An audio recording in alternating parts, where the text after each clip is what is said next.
رب اشرح لي صدري ويسر لي أمري واحلل عقدة من لساني يفقهوا قولي. بسم الله الرحمن الرحيم. الحمد لله الذي هدانا لهذا وما كنا لنهتدي لولا أن هدانا الله.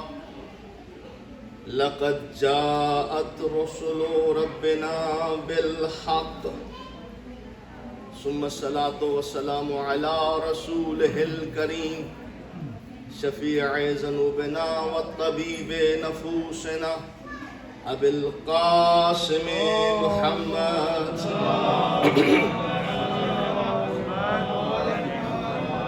وعلى آله الطيبين الطاهرين المعصومين المظلومين الذين أذهب الله عنهم الرجس وطهرهم تطهيرا.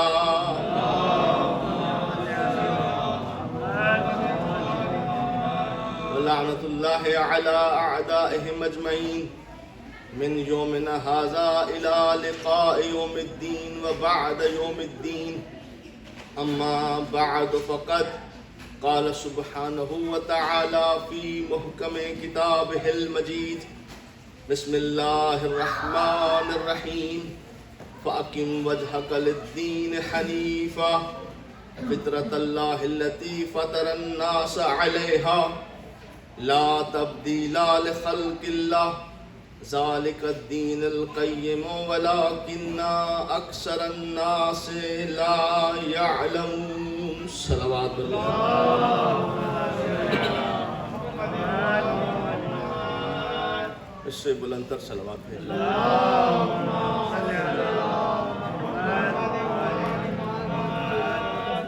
حضرات وقار، صاحبان معرفت، سن 1443 ہجری انجمن مومنان سیکرمنٹو کے زیر اہتمام عشرہ محرم الحرام کی آج 7ویں گفتگو آپ سماعت فرما رہے ہیں. موضوع گفتگو معرفت دین ہے. جو معروضات آپ کی خدمت میں پیش کی گئیں ان کا خلاصہ یہ ہے کہ معرفت دین کا پہلا زینہ خود ذات پروردگار کی معرفت ہے. عرفاء نے، علماء نے دین کی معرفت کے حوالے سے جو کچھ لکھا انہیں 3 حصوں میں تقسیم کیا گیا ہے کہ کوئی بھی بندہ مومن اس وقت تک صحیح معنوں میں معرفت دین حاصل نہیں کر سکتا جب تک وہ ان 3 بنیادوں کو نہ سمجھ لے. یعنی اگر میں یوں کہوں تو غلط نہ ہوگا کہ جن 3 بنیادوں پر دین کی معرفت کی عمارت سر بلند ہے اس میں پہلی بنیاد ہے معرفت پروردگار. اور معرفت پروردگار کے ساتھ ساتھ معرفت محمد و آل محمد.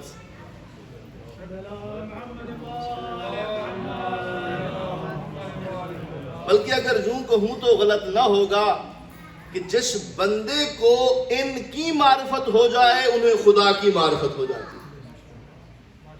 یعنی معرفت محمد و آل محمد وہ زینہ ہے کہ جس کے ذریعے سے خدا کی معرفت ہو سکتی ہے.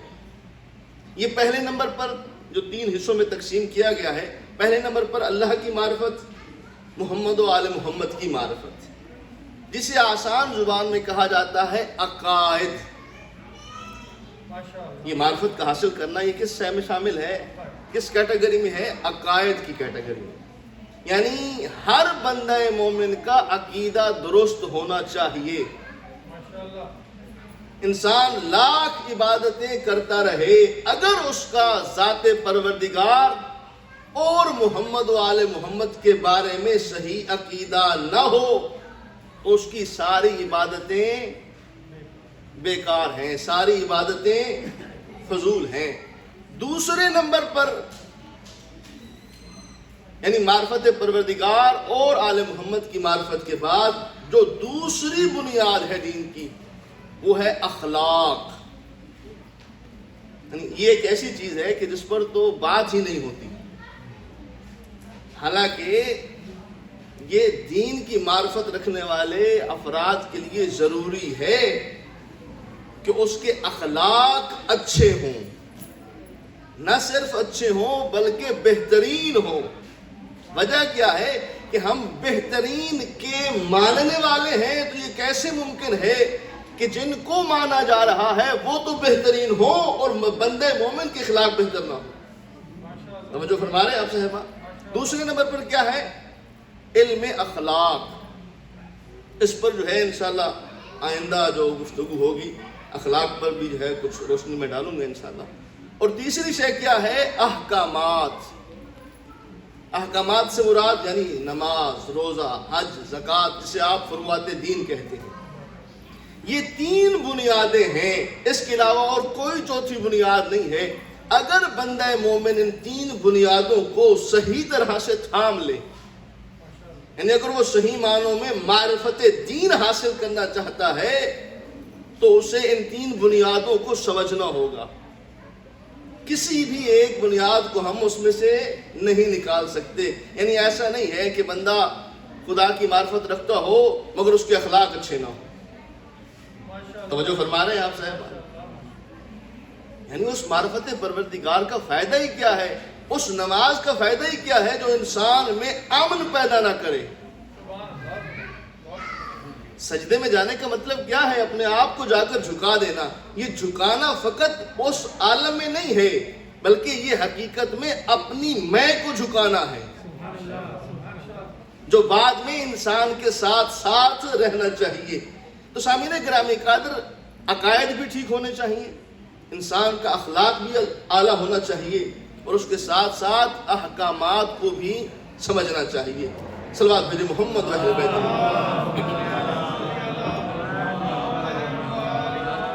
توجہ فرما رہے ہیں نا آپ صاحبہ؟ جو کل ہماری گفتگو تھی وہ یہاں پر ختم ہوئی تھی کہ میں نے ایک حدیث قدسی پیش کی تھی کہ اگر اللہ کی معرفت حاصل کرنی ہے تو سب سے پہلے جن ہستیوں نے خدا کا تعارف کروایا وہ محمد و آل محمد کی ذات ہے، اس لیے کہ ساری کائنات نے اللہ کو ان ہستیوں کے ذریعے سے پہچانا ہے، اور ان ہستیوں نے خدا کو براہ راست خدا سے پہچانا ہے، اور یہ اول مخلوقات ہیں۔ اب جب میں نے حدیث قدسی کا لفظ استعمال کیا تو ممکن ہے کہ کچھ صاحبان، کچھ افراد جو ہے وہ اس بات پر اعتراض لگائیں کہ ہمیں کیا معلوم کہ یہ حدیث قدسی صحیح بھی ہے یا نہیں، جبکہ آپ منبر حسین پر یہ دعویٰ کر رہے ہیں کہ محمد و آل محمد اول مخلوق ہیں۔ توجہ فرما رہے ہیں آپ صاحبان؟ یعنی اعتراض لگایا جا سکتا ہے نا کہ حدیث کا ذوف لگا کر کہ دیکھیں ان کی بنیاد جو ہے احادیث پر ہے اور ہمیں معلوم نہیں، ان کے عقیدے کے مطابق حدیث ہے، ہمارے ہاں وہ ٹھیک نہیں ہے، لہٰذا ہم اس پر ایمان نہیں لاتے کہ محمد و آل محمد اول مخلوق ہیں۔ اور ویسے بھی بہت سارے ایسے مسلمان ہیں جن کا یہ عقیدہ نہیں ہے۔ دیکھیں، میں ہمیشہ کہا کرتا ہوں کہ یہ جو ممبر ہے نا، اس ممبر سے جو بھی گفتگو ہو یا اللہ کے قرآن سے ہو یا 14 کے فرمان سے ہو، یعنی مکتب تشیع ان دو چیزوں کے سوا کسی تیسری شے کا نام نہیں ہے۔ اگر آپ کو اہل بیت کو سمجھنا ہے تو قرآن سے پوچھیں، اور اگر قرآن کو سمجھنا ہے تو اہل بیت سے پوچھیں، اور کوئی تیسرا راستہ ہمارے پاس نہیں ہے۔ یہ اگر انسان اعتراض لگا دے کہ حدیث قدسی میں نہیں مانتا، کیا آپ کے پاس کوئی دلیل ہے کہ جس کی بنیاد پر آپ یہ کہہ سکیں کہ واقعاً محمد و آل محمد اول مخلوق ہیں؟ توجہ فرما رہے ہیں آپ صاحبان جی نے؟ صلوات بھیجو محمد و اہل بیت۔ دیکھیے مدعا میرا ہے تو دلیل میں نے دینی ہے، آپ پریشان کیوں ہو رہے ہیں؟ جواب ہی انشاءاللہ میں ہی آپ کی خدمت میں پیش کروں گا۔ بارہ دیگر صلوات بھیجو۔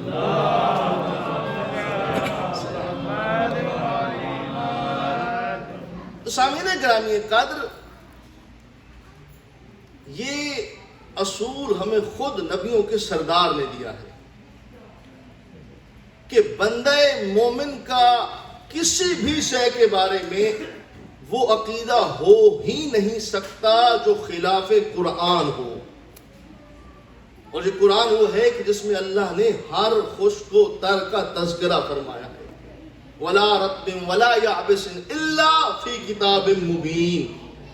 یعنی اس کتاب میں اللہ نے ہر خشک و تر کا جواب رکھا ہے۔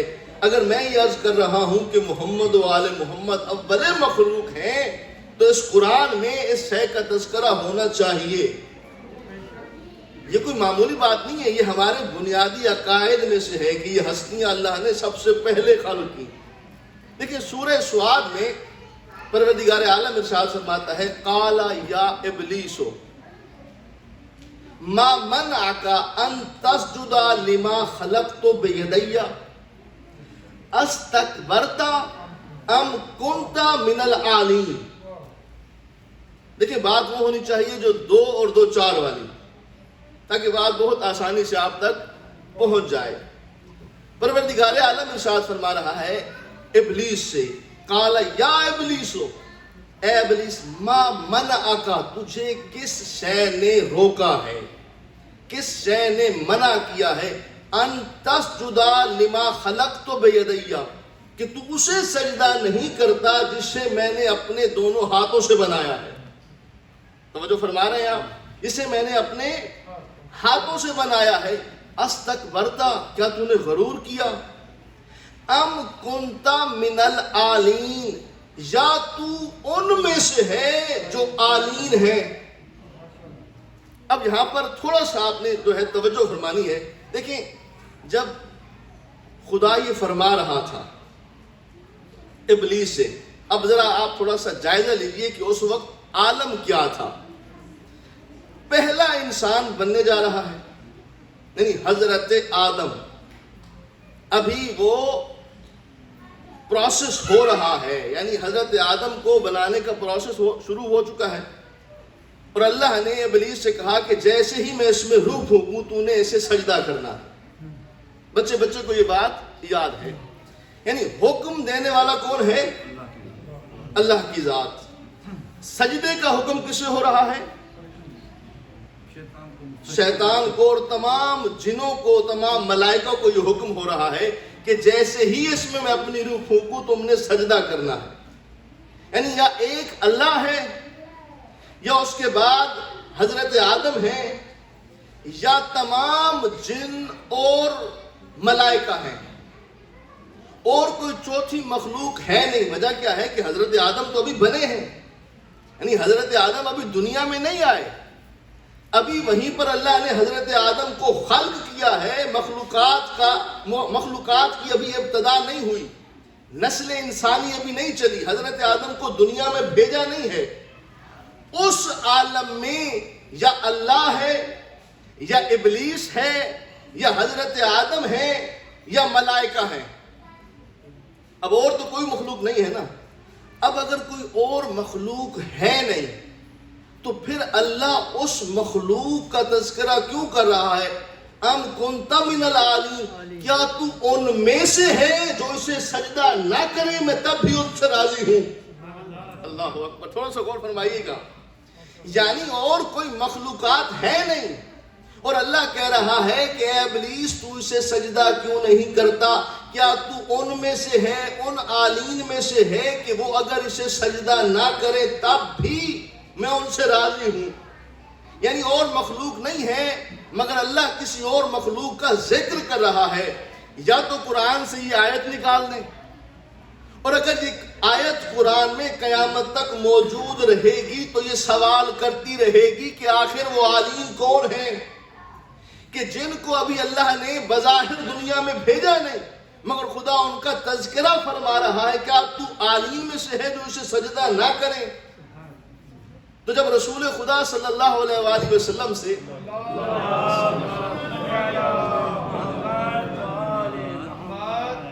جب رسول اللہ سے پوچھا گیا، جناب ابو سعید خدری سے یہ روایت ہے، وہ فرماتے ہیں کہ جب میں نے قرآن مجید کی آیت پڑھی تو میں پریشان ہو گیا کہ آخر وہ عالم کون ہیں کہ جن کا اللہ تذکرہ کر رہا ہے۔ جو گفتگو میں نے آپ کے سامنے رکھی ہے بے عین ہی اسی گفتگو کا خلاصہ اللہ کے رسول کی بارگاہ میں پیش کیا۔ جب حضرت ابو سعید خدری پہنچے ہیں مسجد میں، مسجد نبوی میں، صلوات بھیجو محمد،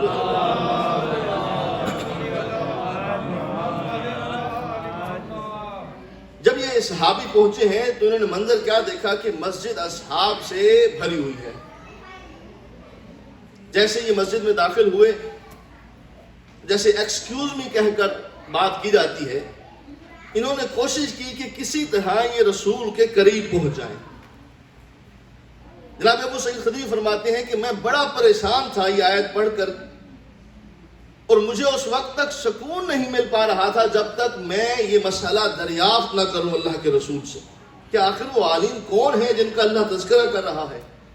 یہ کہتا ہے کہ میں رسول اللہ کے قریب گیا، میں نے جا کے اللہ کے رسول سے عرض کی، یا رسول اللہ میں نے یہ قرآن کی آیت پڑھی ہے اور مجھے سمجھ نہیں آ رہی کہ اور کوئی مخلوقات تھی نہیں، تو آخر یہ کون عالم مخلوقات ہیں جن کا اللہ قرآن میں تذکرہ فرما رہا ہے؟ توجہ فرما رہے ہیں آپ صاحبان نے؟ اللہ کے رسول فرماتے ہیں ہم فاطمہ وعلی والحسن والحسین، اپنی ذات کو شامل کر کے اللہ کے رسول نے فرمایا انا وفاطمہ وعلی والحسن والحسین، ہم پنجتن پاک ہی وہ عالین ہیں جو اس وقت بھی موجود تھے۔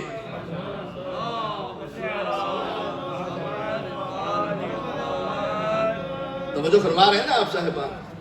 یعنی آل محمد کا اول مخلوق ہونا اللہ کے قرآن سے ثابت ہے۔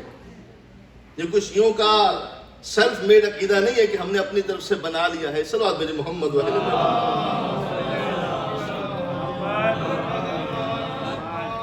تو محمد و آل محمد ہی وہ اول مخلوق ہیں کہ جن کے ذریعے سے کائنات نے رب کو پہچانا۔ جیسے کہ امام فرماتے ہیں بنا عرف اللہ، ہم ہی وہ بنیادیں ہیں کہ جن کے ذریعے سے خدا کی معرفت ہوئی۔ بنا عبد اللہ، رسول کافی کی روایت ہے امام صادق علیہ السلام سے، بنا عبد اللہ، ہم آل محمد ہی وہ ہیں کہ جن کے ذریعے سے اللہ کی عبادت ہوئی۔ بنا حمد اللہ، ہم آل محمد ہی وہ ہیں کہ جن کے ذریعے سے اللہ کی احدیت کی پہچان ہوئی۔ توجہ فرما رہے ہیں آپ صاحبان؟ خود امام فرما رہے ہیں ہم ہی وہ ذریعہ ہیں۔ یعنی مراد کیا ہے؟ اگر آل محمد نہ ہوتے کوئی خدا کو احد نہ مانتا۔ بات بڑی مشکل ہے ہضم کرنے کے لیے، میدا جو ہے ذرا اچھا چاہیے۔ توجہ فرما رہے ہیں؟ اللہ احد ہے، اگر محمد و آل محمد نہ بھی ہوتے خدا تب بھی احد تھا۔ اللہ جو ہے وہ ازل سے ہے، وہ کسی مخلوق کا محتاج نہیں ہے۔ جو کسی بھی حوالے سے کسی بھی رنگ میں اپنی مخلوق کا محتاج ہو جائے وہ خدا نہیں ہے۔ توجہ فرما رہے ہیں؟ تو پھر یہ سوال کیا ہے یہاں پر؟ یعنی وہ کون سی کیفیت ہے؟ ہم کیسے اس بات کو سمجھیں، امام کے اس فرمان کو کیسے سمجھیں کہ امام فرما رہے ہیں کہ اگر ہم نہ ہوتے خدا کی عبادت نہ ہوتی۔ یعنی مراد کیا ہے؟ لوگوں کو عبادت الہی کا طریقہ نہ آتا اگر ہم نہ ہوتے۔ اب ملائکہ جو ہیں، ملائکہ کو وہ کون سی ہستیاں ہیں جنہوں نے ملائکہ کو عبادت سکھائی؟ کیا ملائکہ نے خود بخود عبادت سیکھ لی؟ یا کوئی ہے کہ جن ہستیوں نے ملائکہ کو بھی اللہ کی عبادت سکھائی ہے؟ صلوات بھیجو محمد و توجہ فرما رہے ہیں نا آپ صاحبان؟ ملائکہ کے سردار حضرت جبرائیل علیہ السلام، یعنی جتنے کل کائنات میں ملائکہ ہیں چاہے وہ 4 برگزیدہ ملائکہ ہوں، سب سے زیادہ جس ہستی کا اللہ کی بارگاہ میں مقام ہے وہ حضرت جبرائیل علیہ السلام، اور حتیٰ کہ قرآن میں اللہ نے ارشاد فرمایا کہ جو اس جبرائیل کا دشمن ہے وہ مجھ اللہ کا دشمن ہے۔ جبرائیل و صالح المومنین، اللہ نے حضرت جبرائیل کا تذکرہ فرمایا ہے کہ جو اس میرے ملک کا دشمن ہوگا اس نے براہ راست مجھ اللہ سے دشمنی کی۔ یعنی مقام سمجھیے کہ حضرت جبرائیل کا مقام کیا ہے، جو سید الملائکہ ہیں۔ امام فرما رہے ہیں کہ ہماری وجہ سے تمام مخلوقات کو عبادت کا سلیقہ آیا۔ میں وہ 2-4 باتیں عرض کرنا چاہتا ہوں کہ وہ کون سے مقامات ہیں جہاں جبرائیل جیسا ملک سید الملائکہ علی کی شاگردی کرتا ہوا نظر آتا ہے۔ توجہ فرما رہے ہیں آپ؟ دیکھیں یہاں پر یہ بھی ایک بڑا مسئلہ ہے۔ وہ مسئلہ کیا ہے کہ جب کوئی بندہ جو ہے ہماری مجالس میں آتا ہے، یعنی مجالس امام حسین میں آتا ہے، تو یہاں پر آ کر وہ یہ سنتا ہے ہمیشہ کہ جبرائیل جو ہیں وہ شاگرد امام علی ہیں، جبکہ وہ جب اپنی محفل اور محافل میں جاتا ہے تو وہاں یہ سنتا ہے کہ جبرائیل جو ہیں وہ رسول اللہ کے بھی استاد ہیں۔ ایسے ہے یا نہیں ہے؟ یعنی جو روایات ہمارے ان کے پاس موجود ہیں کہ سینہ چاک کیا اور پڑھایا اور لکھایا وغیرہ وغیرہ، بہت ساری روایات ہیں۔ یعنی کتنا بڑا فرق ہے کہ یہاں ہماری مجالس میں سنتا ہے کہ جبرائیل علی کے شاگرد ہیں، اور وہاں پر سنتا ہے کہ جبرائیل جو ہیں وہ مصطفیٰ کے بھی استاد ہیں۔ اتنا بڑا ایک تضاد ہے۔ یہ فرق تھوڑا سا آج اس محفل میں سمجھ لیجیے کہ آخر وجہ کیا ہے، ان لوگوں کو علی جو ہے مصطفیٰ سے بڑے نظر کیوں آتے ہیں؟ اعتراض کیا جاتا ہے نا کہ جو شیعہ حضرات ہیں وہ مولا علی کو بڑا بڑھاتے ہیں، وہ مولا علی کا ذکر بہت زیادہ کرتے ہیں، وہ مولا علی کو بہت آگے لے جاتے ہیں، اس لیے ہم جو ہے انہیں غالبی نظر آتے ہیں، ہم انہیں مشرک بھی نظر آتے ہیں۔ کیوں کہ ہم جو ہے حضرت جبرائیل علیہ السلام کو مولا علی کا شاگرد ٹھہراتے ہیں اور وہاں پر جو ہے رسول اللہ کا استاد کہلاتے ہیں۔ وجہ کیا ہے؟ اس فرق کو سمجھیے۔ جب بندہ وہاں جاتا ہے تو سنتا کیا ہے کہ جبرائیل استاد رسول اللہ ہیں، یہاں آتا ہے تو شاگرد علی ہیں۔ توجہ فرما رہے ہیں آپ صاحبان جی؟ یعنی کتنا بڑا فرق ہے۔ وجہ یہی ہے کہ جب وہاں پر وہ اس طرح سے فضائل سنتا ہے اور یہاں آ کر اس طرح سے فضائل سنتا ہے تو انہیں اب ہمارا علی جو ہے اپنے مصطفیٰ سے بڑا نظر آتا ہے۔ تھوڑا سا غور فرمائیے گا آپ۔ صلوات بھیجیے محمد اہل بیت۔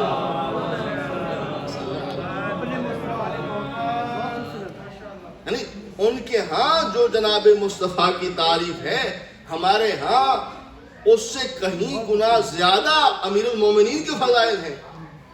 تو اس کا مطلب اسی وجہ سے ان کو امیر المومنین مصطفیٰ سے بڑے نظر آتے ہیں۔ کہاں پر؟ اس محفل میں۔ جب وہاں جاتے ہیں تو سنتے ہیں کہ رسول اتنے غریب تھے، نہ کھانا تھا نہ بچھونا تھا، اور نہ پڑھنا آتا تھا نہ لکھنا آتا تھا، اور جب یہاں آتے ہیں تو سنتے ہیں کہ جبرائیل جو ہے وہ تو علی کے شاگرد ہیں۔ توجہ فرما رہے ہیں آپ صاحبان؟ تو فرق یہ ہے کہ وہاں پر جو فضائل مصطفیٰ بیان کیے جاتے ہیں اس سے کئی گنا زیادہ فضائل ہمارے ہاں امیر المومنین کے بیان کیے جاتے ہیں۔ مگر اس کا مطلب یہ نہیں ہے نعوذ باللہ کہ مولا علی کا مقام جو ہے وہ رسول اللہ سے بڑھ گیا ہے۔ وجہ یہ ہے کہ آپ مصطفیٰ کو گھٹاتے اتنا ہیں۔ کبھی آپ اس در پر آئیں اور آ کر محمد کی تعریف سنیں کہ مصطفیٰ کا مقام کیا ہے، ہمارے ہاں سے مصطفیٰ کا مقام سنیں، پھر جا کر علی کا مقام سنیں، پھر آپ کو سمجھ آئے گی کہ ہم بڑھاتے ہیں یا گھٹاتے ہیں۔ وجہ یہ ہے کہ ایک چیز آپ وہاں سے لیتے ہیں، دوسری چیز یہاں سے لیتے ہیں، تو پھر تو مشکل تو ہوگی آپ کو۔ توجہ فرما رہے ہیں آپ صاحبان نے؟ تھوڑا سا اس بات کو سمجھنے کی ضرورت ہے کہ جتنے ملائکہ ہیں، حتیٰ کہ سید الملائکہ حضرت جبرائیل، ان کو بھی عبادت کا سلیقہ سکھانے والے میرے مولا علی ہیں۔ روایت میں ملتا ہے کہ ایک مرتبہ حضرت جبرائیل علیہ السلام رسول اللہ کی خدمت میں موجود تھے۔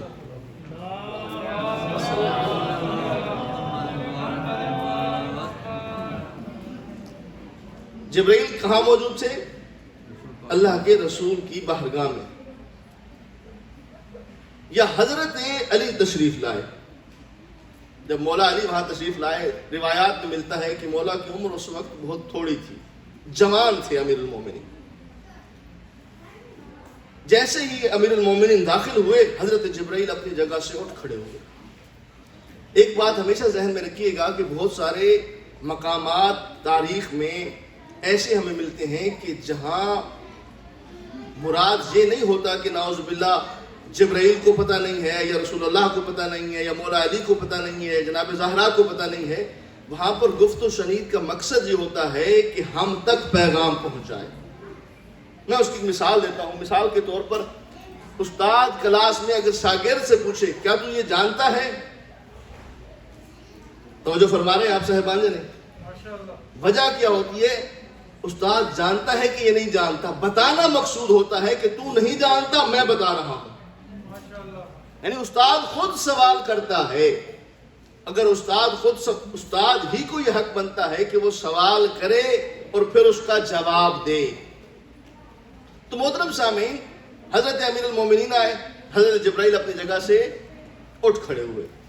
جب اللہ کے رسول نے یہ منظر دیکھا کہ جبرائیل جو ہے اپنی جگہ سے اٹھ کھڑے ہوئے ہیں، تو کائنات کے نبی جبرائیل سے پوچھتے ہیں، اے جبرائیل، آخر کیا وجہ ہے کہ علی کے آنے پر آپ اپنی جگہ سے کیوں اٹھ کھڑے ہوئے؟ تو حضرت جبرائیل فرماتے ہیں، یا رسول اللہ، اس فرد کے لیے زیب دیتا ہے کہ میں اس کی تعظیم میں اٹھ کھڑا ہوں. یہ اس کا حق بنتا ہے کہ میں اس کی تعظیم میں اٹھ کھڑا ہوں. کائنات کے رسول فرماتے ہیں، جبرائیل وجہ کیا ہے؟ آخر وہ کون سی وجہ ہے کہ جس کے سبب تو تعظیم علی میں اپنی جگہ سے اٹھ کھڑا ہوا ہے؟ کہا یہ وہی شخص ہے کہ جس نے مجھے اللہ کی عبادت کا سلیقہ سکھایا تھا. اللہ اکبر! جس نے مجھے اللہ کی عبادت کا سلیقہ سکھایا تھا. یہ میرا استاد ہے اور استاد کی تعظیم شاگرد پر لازم ہے. میں لفظ بلفظ روایت کے آپ کی خدمت میں عرض کر رہا ہوں. عربی میں میرے پاس موبائل میں بھی موجود ہے، اگر کسی کو چاہیے تو میں وہ جو ہے حوالہ دے سکتا ہوں. اب جب یہ سوال ہو گیا، جبرائیل نے جواب دے دیا کہ یا رسول اللہ، چونکہ یہ ان کے ذریعے سے میں نے خدا کی عبادت سیکھی. تو کائنات کے رسول فرماتے ہیں وہ کس طرح سے؟ رسول جانتے ہیں، یہ پہلے ذہن میں رہے، یہ ہم تک پیغام پہنچانا مقصود تھا. رسول فرماتے ہیں جبرائیل کس طرح سے علی تمہارے استاد ہیں؟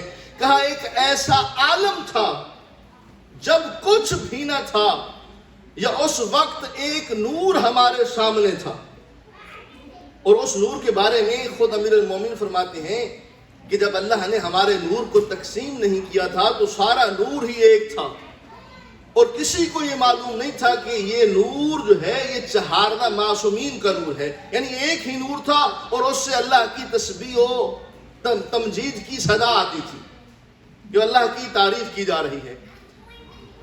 اب حضرت جبرائیل فرماتے ہیں کہ ایک نور تھا. اللہ نے مجھ سے پوچھا کہ اے جبرائیل، من انتا، تو کون ہے؟ ومن انا، میں کون ہوں؟ مسمو کا، اور تیرا نام کیا ہے؟ کیا سوال ہوا؟ اللہ نے حضرت جبرائیل سے پوچھا. جب حضرت جبرائیل کو خلق کر لیا اللہ نے حضرت جبرائیل سے پوچھا، جبرائیل تیرا نام کیا ہے؟ جبرائیل تیرا نام کیا ہے؟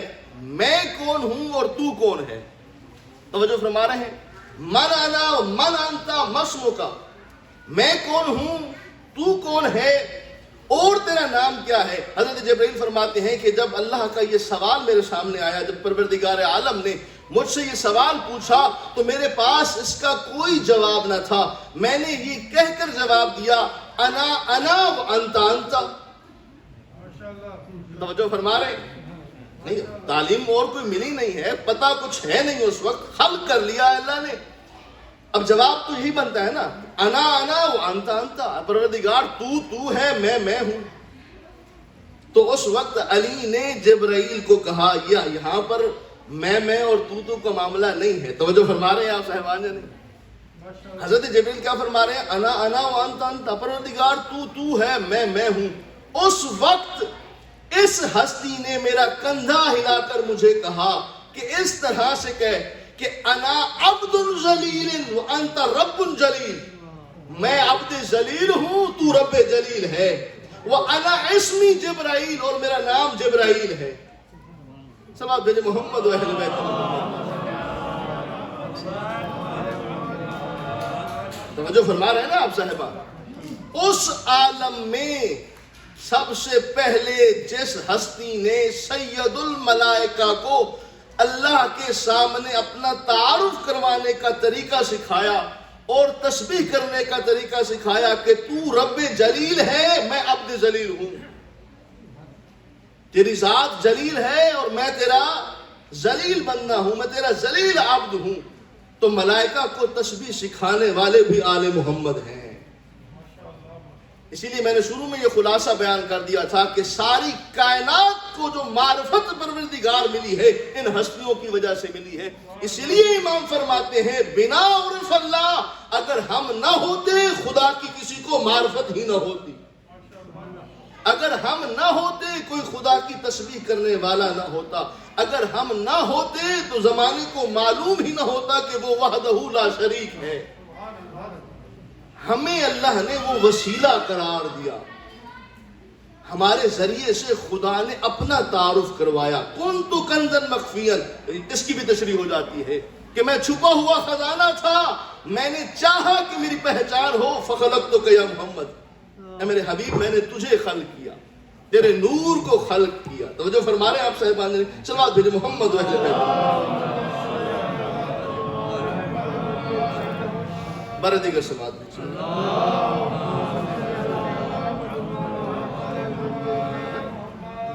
تو سامعین گرامی قدر، جب حضرت جبرائیل علیہ السلام نے رسول اللہ کو یہ جواب دیا، ساری وضاحت بیان کی کہ یہ وہ ہستی ہے کہ جس کے ذریعے سے میں نے اللہ کے سامنے اپنا تعارف کروایا، تو اس وقت کائنات کے رسول فرماتے ہیں جبرائیل تمہاری عمر کتنی ہے؟ تمہاری عمر کتنی ہے؟ یہ تم کس زمانے کی بات کر رہے ہو؟ تمہاری عمر کتنی ہے؟ حضرت جبرائیل فرماتے ہیں پروردگار ایک ستارہ ہے کہ جس سے 30,000 سال کے بعد ایک نور نکلتا ہے۔ مشرق میں ایک ستارہ ہے کہ جس سے 30,000 سال کے بعد ایک نور نکلتا ہے۔ یا رسول اللہ میں نے اس ستارے کو 30,000 مرتبہ نکلتے ہوئے دیکھا۔ ستارہ جو ہے کتنے سال کے بعد نکلتا ہے؟ 30,000 سال کے بعد۔ اور میں نے کتنی دفعہ دیکھا ہے؟ اب آپ اندازہ کیجئے، یعنی حضرت جبرائیل اپنی عمر بیان فرما رہے ہیں کہ 30,000 سال کے بعد وہ ایک دفعہ نکلتا ہے اور میں نے اسے 30,000 مرتبہ دیکھا ہے۔ تو جبرائیل کی یہ عمر ہے، تو جو جبرائیل سے بھی پہلے ہوں وہی اول مخلوقات ہیں۔ اگر کوئی بندہ شمار کر سکتا ہو 30,000 اور پھر اس طرح سے، پھر جا کر انہیں سمجھ میں آئے گی کہ وہ کب تھے اور یہ معاملہ کیا ہے۔ صلوات بھیجے محمد و اہل بیت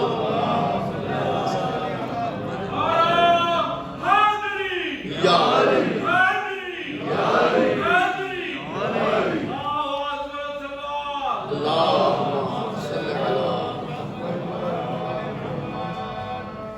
تو اب اللہ کے رسول فرماتے ہیں جبرائیل اگر وہ نور تجھے اب دکھائی دے تو کیا اس کی پہچان کر لے گا؟ اگر وہ نور یہاں اس محفل میں تجھے دکھائی دے تو کیا تو اسے پہچان لے گا؟ کہتے ہیں یا رسول اللہ پہچان لوں گا۔ کائنات کے رسول نے امیر المومنین سے کہا یا علی ذرا اپنے ماتھے سے اپنے امامے کو بلند کیجیے، اپنے ماتھے سے اپنے امامے کو ذرا ہٹائیے۔ جیسے جو امیر المومنین نے اپنے امامے کو اپنی پیشانی سے سرکایا، ہٹایا، جبرائیل نے دیکھا، کہا یا رسول اللہ یہی تو وہ نور ہے جسے 30,000 مرتبہ دیکھ چکا ہوں۔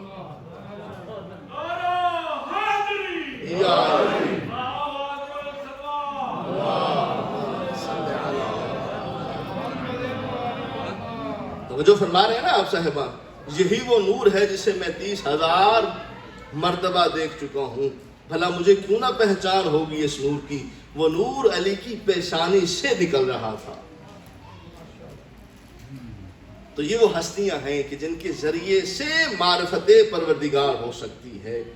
لہذا کوئی بندہ دین کو سمجھنے کے لیے کوئی شارٹ کٹ راستہ اختیار نہ کرے، ان کے ذریعے سے ہی خدا کی صحیح پہچان ہو سکتی ہے۔ سماعت میں جو محمد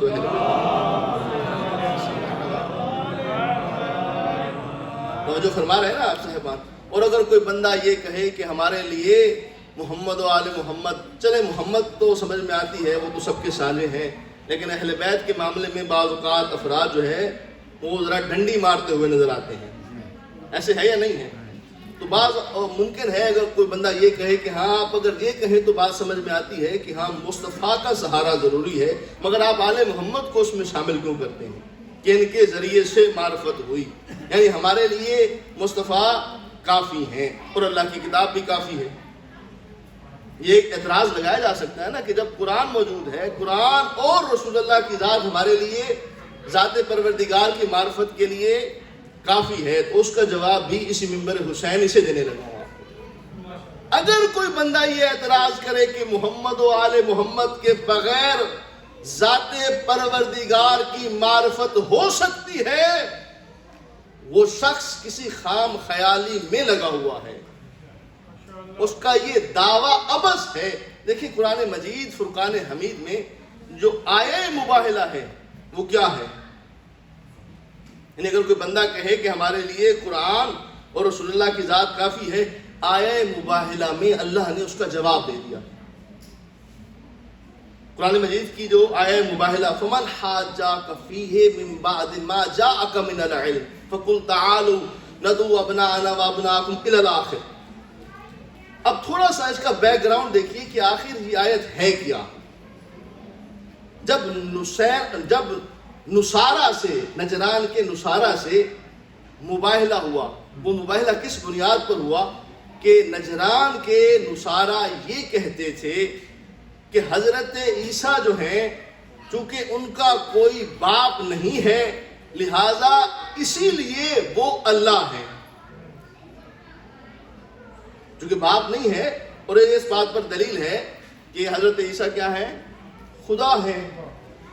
اللہ نے قرآن کی آیت کے ذریعے سے جواب دیا کہ میرے حبیب اگر یہ کہتے ہیں فَقُلْ تَعَالَ فَمَنْ حَاجَّاكَ فِيهِ مِن بَعْدِ مَا جَاءَكَ مِنَ الْعِلْمِ، علم آ جانے کے بعد بھی اگر یہ نہیں مانتے تو جواب کیا دیا اللہ نے؟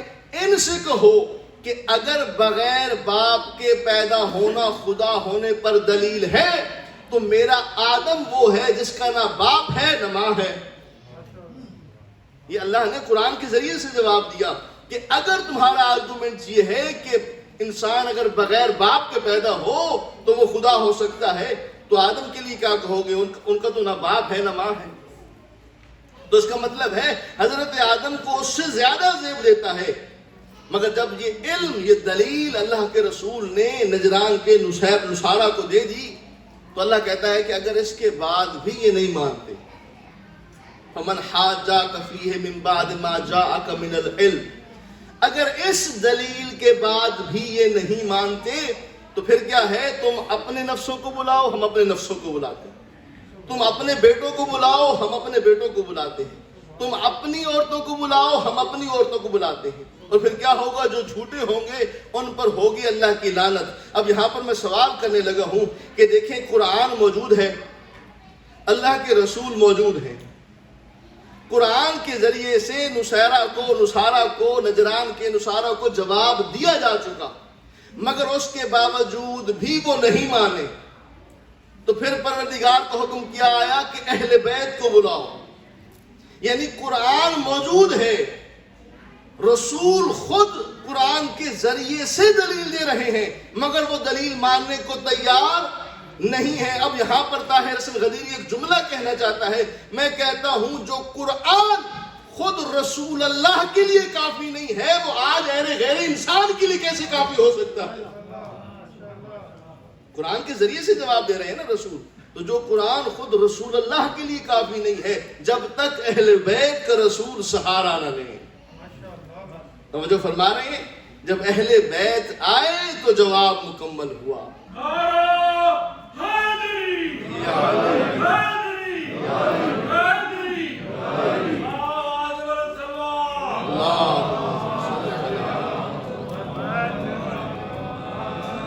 تو بنا اہل بیت کے رسول اللہ کا بھی گزارا نہیں ہے. یہ اللہ نے شان عطا کی ہے آل محمد کو. مگر بد نصیبی یہ ہے کہ جو درود میں اللہ نے آل محمد کا تذکرہ کیا ہے، انفارچونیٹلی مسلمانوں نے اس عربی کے آل کو انگلش والا آل سمجھ لیا ہے. توجہ فرما رہے ہیں آپ صاحبان؟ نہیں، جو درود ہے اللہم صلی علی محمد و آل محمد، اس عربی والے آل کو مسلمان آج کا کیا سمجھتا ہے؟ شاید وہ انگلش والا آل ہے، یعنی سارے شامل ہیں. توجہ چاہتا ہوں آپ حضرات، صلوات بھیجیں محمد و اہل بیت. مگر اسی لیے اللہ نے درود کو اپنے ہاتھ میں رکھا ہے. لعنت بھی اور درود بھی، یہ دو چیزیں ایسی ہیں جو اللہ نے اپنے پاس رکھی ہیں کہ اگر کسی کو درود بھی بھیجنا ہو تو پہلے میرے در پر آئے. میں جانتا ہوں کہ آل میں کون کون شامل ہیں، اسی لیے جو مستحق ہوگا اسی تک درود بھیج پہنچاؤں گا. آپ ذرا غور فرمائیں، جب آپ درود پڑھتے ہیں تو کس طرح پڑھتے ہیں؟ سب سے پہلے آپ اللہ کو مخاطب کرتے ہیں، اللہم صلی علی، اور ہم کیا کرتے ہیں آگے سے؟ یعنی اللہ کہتا ہے اے بندو تم درود بھیجو، ان اللہ و ملائکتہ یصلون علی النبی. کیا آپ نے کبھی غور کیا کہ یہ درود ہے کیا؟ انسان اگر غور کرے کہ یہ درود آخر ہے کیا. اللہ قرآن میں کہتا ہے کہ تم درود بھیجو، میں بھی درود بھیجتا ہوں، میرے ملائکہ بھی درود بھیجتے ہیں. اور ہم درود کیا بھیجتے ہیں؟ نہیں، میں اس کو ذرا اور آسان کر دیتا ہوں. آج جو ہے یہ بات کلیئر ہو جانی چاہیے کہ آخر یہ درود ہے کیا. اللہ ہمیں کہتا ہے اے مومنو میں اللہ درود بھیجتا ہوں، میرے ملائکہ بھی درود بھیجتے ہیں، اے ایمان والو تم بھی درود بھیجو. اب بندہ کیا کرتا ہے؟ مومن وہ کیا کرتا ہے؟ وہ کہتا ہے اللہم صلی علی محمد و آل محمد، اے اللہ تو درود بھیج. دیکھیں میں کوئی جو ہے یہاں پر فزکس کی بات نہیں کر رہا، کیمسٹری کی بات نہیں ہے، 2 اور 2 4 والی بات ہے. اللہ ہمیں کہتا ہے کہ تم درود بھیجو، ہم اللہ کو کہہ دیتے ہیں کہ پروردگار تو بھیج. بھئی آخر جو اللہ ہمیں حکم دے رہا ہے وہ درود ہے کون سا جس کے بارے میں اللہ ہمیں کہہ رہا ہے کہ تم بھیجو؟ اور یہاں تو معاملہ الٹا ہو گیا، اللہ کہتا ہے تم بھیجو، ہم کہتے ہیں اللہ تو بھیج. تو معاملہ تو یہ رک گیا ہے نا. پھر وہ درود آخر ہے کیا کہ جو آل محمد پر بھیجا جاتا ہے؟ خدا جانتا ہے، خدا ان خباثتوں کو بھی جانتا ہے جو دشمنان آل محمد کے دلوں میں ہے. خدا جانتا ہے کہ جب بھی درود کا تذکرہ ہوگا اور آل کا تذکرہ ہوگا تو اس آل سے آل محمد کے دشمن مراد کچھ اور لیں گے. اسی لیے اللہ نے درود جو بھی ہے اللہ نے اپنے ہاتھ میں رکھ لیا ہے کہ تم کو جو میں درود کا حکم دے رہا ہوں تم پھر واپس مجھ سے دعا کرو یہ کہہ کر کہ اللہ تو درود بھیج، اس لیے کہ تو جانتا ہے کہ وہ کون ہے جن پر درود بھیجا جائے اور وہ کون ہے جن پر لعنت کی جائے.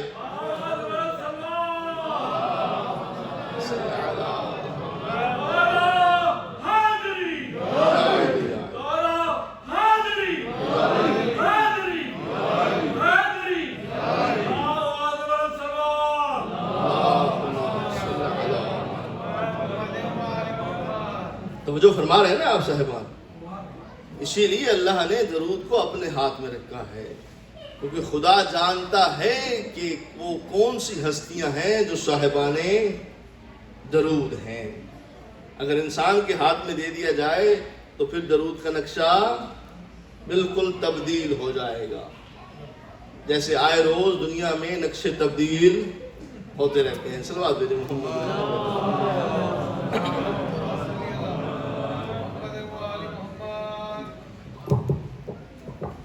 ہو گئی میری حاضری. چاہے لاکھ محمد و آل محمد کے فضائل پڑھے جائیں، اس وقت تک مجلس حسین میں آنے کا حق ادا نہیں ہوتا جب تک صفحہ رخسار پر دو آنسو نہ آ جائیں۔ عزاداران سید الشہداء، غم کی راتیں ہیں، ہمیشہ یہ بات ذہن میں رہے کہ اگلے سال وہی روئے گا جو زندہ ہوگا۔ ہمیں اپنی سانسوں کا ایک لمحے کا کوئی علم نہیں ہے کہ آج ہیں کل ہوں گے یا نہیں ہوں گے۔ خدا کی قسم قبر میں جا کر احساس ہوگا کہ حسین پر رونا کتنی بڑی عبادت، اور آپ وہ خوش نصیب ہیں جب آپ گھر سے آتے ہیں نا، آپ تر و تازہ ہوتے ہیں۔ کوئی جب آپ یہاں کریا کرتے ہیں تو کوئی آپ کو منع کرنے والا نہیں ہوتا کہ آپ کیوں رو رہے ہیں۔ خدا کی قسم یہ رونا علی کی بیٹیوں کی حسرت، جب آپ روتے ہیں نا علی کی بیٹیوں کی حسرت پوری ہوتی ہے۔ آپ روتے ہیں کوئی آپ کو تازیانہ نہیں مارتا، جب آپ حسین پر گریہ کرتے ہیں کوئی آپ کو پتھر نہیں مارتا۔ خدا کی قسم کربلا سے لے کر شام تک جب کبھی بھی سکینہ نے بابا کو رونا چاہا، تازیانے مار کر سکینہ کو چپ کرایا جاتا تھا، تازیانے مار کر زینب کو چپ کرایا جاتا تھا۔ اجرکم اللہ۔ تھوڑا تھوڑا اپنی آوازوں کو بلند کیجئے۔ یہ بلند آواز سے رونا صادق آل محمد کی دعاؤں کا صدقہ ہے۔ عزاداران سید الشہداء 28 صفر کو بطول کا بڑا بیٹا مولا حسن نانا مصطفیٰ کی قبر پر آخری سلام کر کے گھر پہنچے۔ گھر آئے، بستر پر لیٹے، پیاس کا غلبہ ہوا، آواز دی کہ مجھے پانی دیا جائے۔ مورخین نے لکھا کہ ان دنوں میں امام حسن اپنی زوجہ جودہ بنت اشعث ملونہ کے گھر تھے۔ جب امام نے کہا نا کہ مجھے پانی دیا جائے، اس جودہ ملونہ نے سراہی کے اندر جو پانی تھا اس میں زہر ملایا ہوا تھا، وہاں سے پانی لیا، امام کو دیا۔ آقا حسن نے پہلا گھونٹ بھرا، جیسے ہی پانی حلق سے اترا منہ سے بے ساختہ آواز نکلی، اِنَّا لِلَّهِ وَإِنَّا إِلَيْهِ رَاجِعُونَ۔ آواز دی، اے میرے اہل خانہ آؤ، مجھے زہر مل گئی ہے۔ ساری اولاد آقا حسن کے ارد گرد جمع ہے۔ آقا حسین کو اطلاع دی گئی۔ مورخین نے لکھا سب سے پہلے جو ہستی آقا حسن کے پاس پہنچی ہے وہ آقا امام حسین ہے، مگر حسین کے پہنچنے کا انداز بڑا نرالا تھا۔ علماء لکھتے ہیں جب آقا حسین کو خبر ملی ہے نا، آقا حسین دوڑتے ہوئے آئے ہیں، امامہ سر پر نہیں ہے، گلے میں لٹکا ہوا ہے، پیروں میں نالین نہیں ہے، دوڑتے ہوئے آئے، آقا حسن کا سر اٹھایا، اپنی آغوش میں رکھا۔ میں کہتا ہوں مولا حسن آپ کتنے خوش نصیب ہیں جب آپ کے بھائی نے آپ کا سر اٹھا کر اپنی آغوش میں رکھا ہوگا، آپ کو کتنی راحت محسوس ہوئی ہوگی۔ مگر میں کہتا ہوں اے مولا حسن، یہی حسین جب زین سے زمین پر آئے، کوئی حسین کا سر اٹھا کر آغوش میں رکھنے والا نہیں تھا۔ اجرکم اللہ، اجرکم اللہ۔ پروردگار آپ کو اور میرا شمار رونے رلانے والوں میں فرمائے۔ بس عزاداروں، جب دو آنسو آ جائے نا، اس وقت اللہ کی بارگاہ میں دعا ضرور کیا کرو۔ یہ قبولیت کا وقت ہوتا ہے، یہ وہ وقت ہوتا ہے جب اللہ مومن کو اس کی ہر خواہش کے مطابق عطا فرماتا ہے۔ بس عزاداروں، زہر مل چکا ہے، آقا حسن فرماتے ہیں بھیا حسین ذرا میرے قاسم کو بلاؤ. 4 سال فقط عمر ہے جناب قاسم کی. سرکار حسن فرماتے ہیں قاسم میرا دل چاہتا ہے کہ تو آج آخری مرتبہ میرے سینے پہ آرام کر. جناب قاسم قریب آئے, آقا حسن کے سینے پر لیٹے. جیسے جو جناب قاسم لیٹے ہیں نا فوراً اٹھ کھڑے ہوئے ہیں اور فوراً اٹھ کھڑے ہو کر فرماتے ہیں جناب قاسم بابا سوتا تو روز اسے سینے پر ہوں مگر اللہ جانے آج کیسی تپش ہے کہ مجھے آپ کے سینے پر سکون نہیں مل رہا. بس عزادارو منہ کے ذریعے سے جگر کے ٹکڑے باہر آنا شروع ہوئے. میرا مظلوم مولا حسن ساتھ میں تشت رکھا ہوا ہے, اپنے ہاتھوں سے میرا آقا اپنے منہ کے ذریعے سے جو جگر کے ٹکڑے باہر آ رہے ہیں تشت میں رکھتے جا رہے ہیں. یہ جناب حسن کو اطلاع ملی کہ جناب زینب آ رہی ہیں.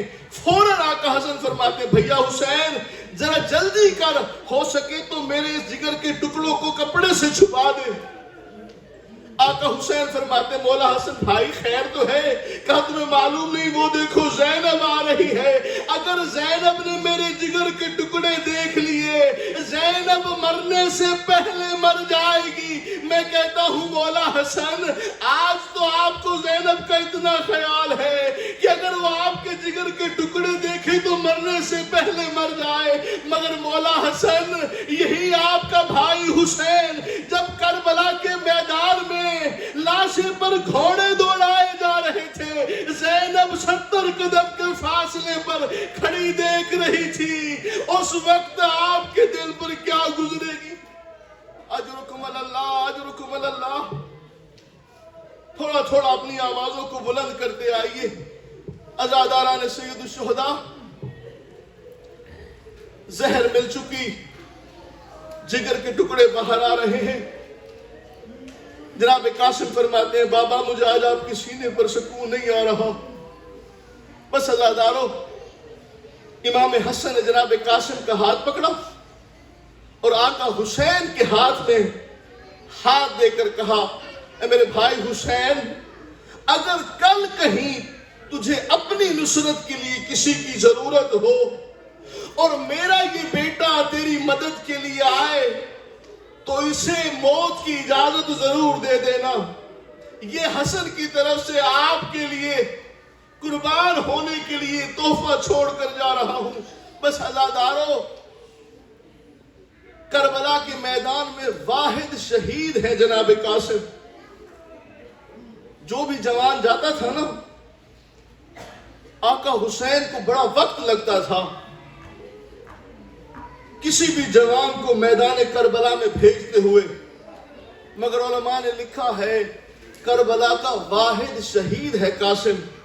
کہ جناب قاسم کو جب اجازت دے دی ہے نا آقا حسین نے کہ جا قاسم اللہ کے حوالے, آقا حسین نے جناب قاسم سے کہا قاسم اگر ہو سکے تو ذرا جلدی جلدی جا, قاسم ذرا جلدی جلدی جا. وجہ کیا تھی؟ بیبیاں قاسم کے ارد گرد لپٹی ہوئی ہے, کوئی سینہ چومتی ہے, کوئی ہاتھ چومتی ہے, کوئی ماتھا چومتی ہے. اور اس وقت خیام حسینی میں ایک عجیب کوہرام بپا ہے کہ حسن کا قاسم جا رہا ہے. اجرکم اللہ اجرکم اللہ. عزاداران سید الشہداء علماء نے لکھا ہے تاریخ میں موجود ہے کہ 10 محرم کو, اور میں بھی اس عقیدے کا قائل ہوں, 10 محرم کو آقا حسین نے اپنی بیٹی کا عقد جو ہے جناب قاسم کے ساتھ پڑھا ہے. جب آخری اجازت لینے کے لیے جناب قاسم اپنی ماں کے پاس آئے ہیں نا, 2 زانو ہو کر بیٹھے ہیں, کہا اماں آخری سلام قبول کیجئے.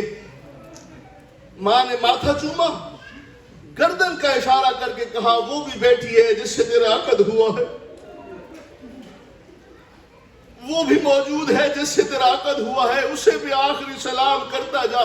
جناب قاسم آئے اور آ کر اپنی زوجہ سے کہا کہ دیکھو ہم اللہ کی رضا کے لیے آقا حسین پر قربان ہونے کو تیار ہیں. زوجہ جناب قاسم فرماتی ہیں کہ بے شک یہ میرے لیے بڑے فخر کی بات ہے کہ آپ آقا حسین پر قربان ہو رہے ہیں، بس مجھ پر اتنا احسان کرتے جائیے، جب آپ کا لاشا میدان کربلا میں پڑا ہو، کوئی ایسی نشانی دے دیجئے کہ جسے پہچان کر میں آپ پر گریہ کر سکوں، جسے پہچان کر میں آپ پر لوہا پڑ سکوں۔ بس عزادارو، جناب قاسم نے اپنا دامن چاک کیا اور اس وقت یہ دامن کا ٹکڑا جو ہے اپنی زوجہ کے حوالے کیا، کہا یہ لیجیے، اس کے ذریعے سے میری پہچان کر لیجیے گا۔ بس عزادارو، جناب قاسم چلے ہیں، میدان کربلا میں پہنچے ہیں، ایسی جنگ کی جناب قاسم نے کہ مشرق کے گھوڑے مغرب کی طرف دوڑ گئے، مغرب کے گھوڑے مشرق کی طرف دوڑ گئے۔ اس جنگ کے عالم میں جناب قاسم اپنی شجاعت کا مظاہرہ کر رہے ہیں۔ یا ایک ملعون جس کا نام ہے حکم بن اسدی، اس ملعون نے اتنی زور سے نیزہ مارا کہ نیزہ جو ہے وہ جناب قاسم کی کمر سے پار ہو گیا۔ جناب قاسم بہت چھوٹے تھے، جناب قاسم کا پاؤں گھوڑے کی ایڑ میں وہاں پر جناب قاسم کا پاؤں اٹک گیا۔ اب گھوڑا چلتا چلا جا رہا ہے، کسی کے پاس تلوار ہے، کسی کے پاس نیزہ ہے، جس کے پاس کچھ نہیں ہے اس نے پتھر مارا ہے۔ چلتے ہوئے گھوڑے پر جناب قاسم ٹکڑوں میں تقسیم ہو گئے ہیں۔ عزادارو، جو کوئی تلوار مارتا ہے، کوئی نیزہ مارتا ہے، کوئی پتھر مارتا ہے، گھوڑا دوڑتا چلا جا رہا ہے۔ آخری آواز دی، چچا قاسم کا سلام قبول کیجئے۔ آقا حسین نے آواز سنی، پہنچے جناب حسین میدان کربلا میں، مگر یہاں مورخین نے لکھا ہے کہ واحد لاشا ہے قاسم کا کہ حسین کو بڑی جنگ کرنا پڑی ہے۔ قاسم کے لاشے پر پہنچنے کے لیے آقا حسین کو بڑی جنگ کرنا پڑی ہے۔ جب آقا حسین جنگ کرتے تھے، کوئی گھوڑے مشرق اور مغرب کی طرف دوڑتے تھے۔ بس اسی عالم میں جب اتنی جنگ کرنا پڑی نا، قاسم تو ویسے بھی تقسیم ہو چکا تھا۔ آقا حسین کے پہنچنے سے پہلے جب گھوڑے مشرق اور مغرب کی طرف دوڑے ہیں نا، خدا کی قسم زیارت ناہیہ میں امام زمانہ علیہ السلام اس انداز میں سلام کرتے ہیں، ہمارا سلام ہو اس شہید کربلا پر کہ جس کی دائیں پسلیاں بائیں جانب پہ وسط ہو گئی، جس کی بائیں پسلیاں دائیں جانب پہ وسط ہو گئی۔ بس عزادارو، آقا حسین پہنچے ہیں، جا کر آواز دی، آئین آئین قاسم۔ کبھی دائیں جانب سے آواز آتی ہے، کبھی بائیں جانب سے آواز آتی ہے، کبھی سامنے سے آواز آتی ہے۔ حسین فرماتے ہیں، قاسم تیرا لاشا کہاں ہے؟ مختلف سمتوں سے آواز آتی ہے۔ آقا حسین کو علم ہو گیا کہ میرے قاسم کا لاشا مختلف ٹکڑوں میں تقسیم ہو چکا ہے۔ راویان نے لکھا کہ اس عالم میں آقا حسین نے کیا دیکھا، ایک سیاہ لباس میں ملبوس بوڑھا ہے جو قاسم کی لاش کے ٹکڑے چن رہا ہے۔ آقا حسین قریب گئے، جا کر پوچھا، اس عالم غربت میں کون میری مدد کرنے آیا ہے؟ اس وقت جناب حسن فرماتے ہیں، بھیا حسین، حسن تیری مدد کرنے آیا ہے، اس عالم غربت میں حسن تیری مدد کرنے آیا ہے۔ بس عزادارو، آقا حسین نے ٹکڑے چنے۔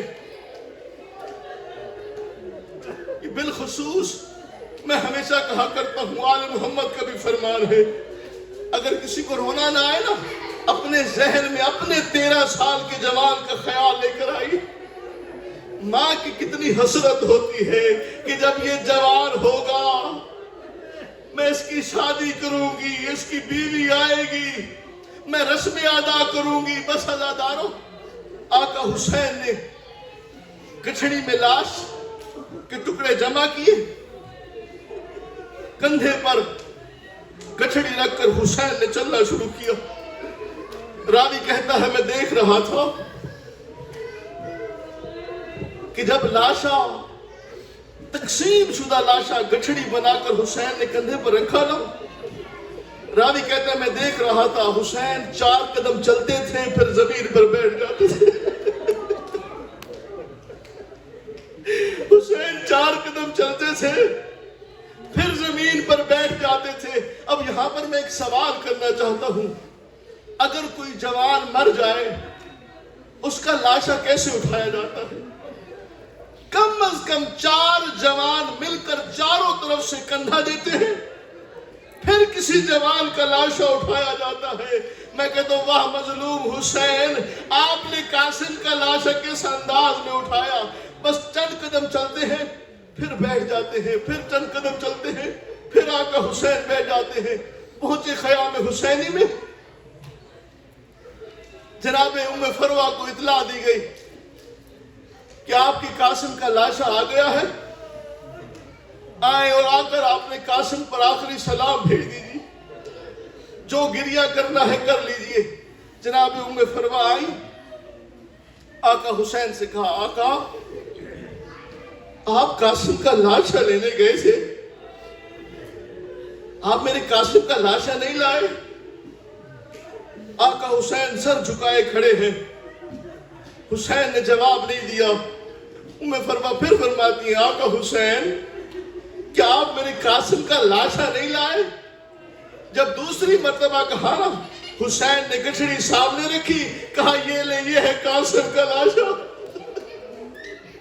اب قاسم کا لاشا سامنے ہے جو کئی حصوں میں تقسیم ہو چکا ہے۔ بس عزاداروں، ساری بیویاں اور ٹکڑوں کے گرد جمع ہوئی، ہر بیوی نے اپنے اپنے انداز میں بیت پڑھا۔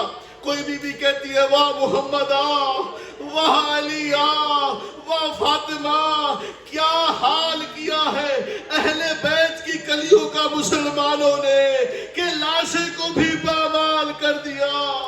وَسَيَعْلَمُ الَّذِينَ ظَلَمُوا أَيَّ مُنقَلِبٍ يَنقَلِبُونَ۔ ماتم حسین